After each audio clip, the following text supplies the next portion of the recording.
SCJ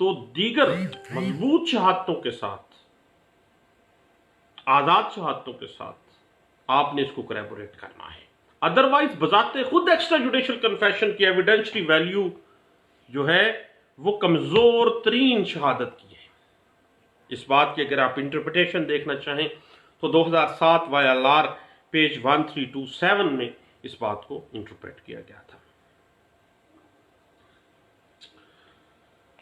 یاد رکھیے گا کہ ایکسٹرا جوڈیشل کنفیشن جو ہے وہ کبھی بھی کنوکشن کی بیس نہیں بنائی جا سکتی، بنیاد نہیں ہو سکتی کہ اس بندے نے ایکسٹرا جوڈیشل کنفیشن کی ہے فلاں فلاں بڑے معتبر لوگوں کے ساتھ، خواہ ان کی حیثیت بہت زیادہ مضبوط ہے، پھر بھی آپ نے اس کو دوسری آزاد اور مضبوط شہادتوں سے کوریبوریٹ کرنا ہے.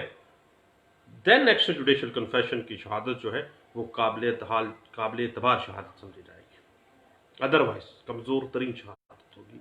اس بات کی اگر آپ انٹرپریٹیشن دیکھنا چاہتے ہیں تو 2007 YLR پیج ہے 1327 میں اس بات کو انٹرپریٹ کیا گیا تھا.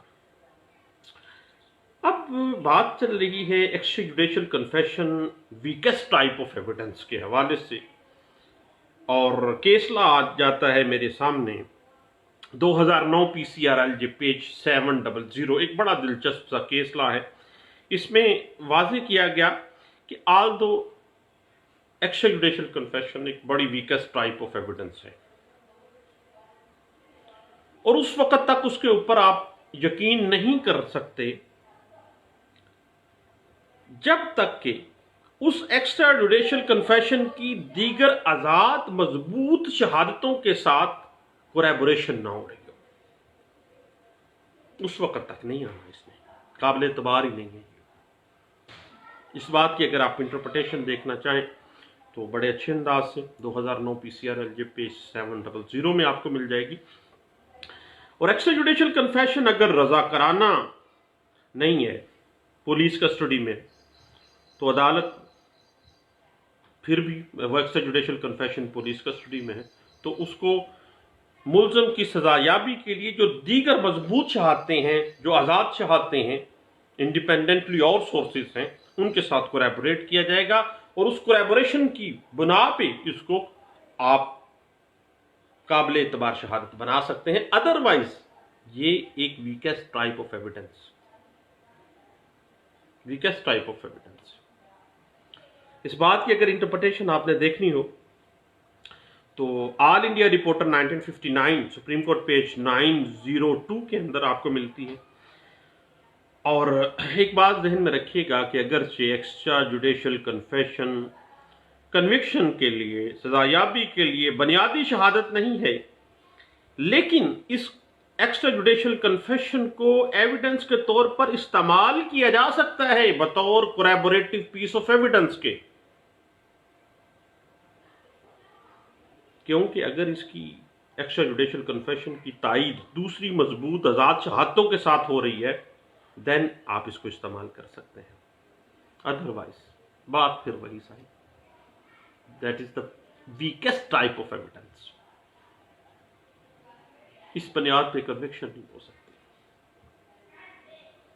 مجھے یاد آ گیا ایک تفتیشی کی بات. اس نے کہا صاحب پیسے دو، ایکسٹرا میں کنفیشن ڈال دوں گا، اقرار جرم کروا دوں گا.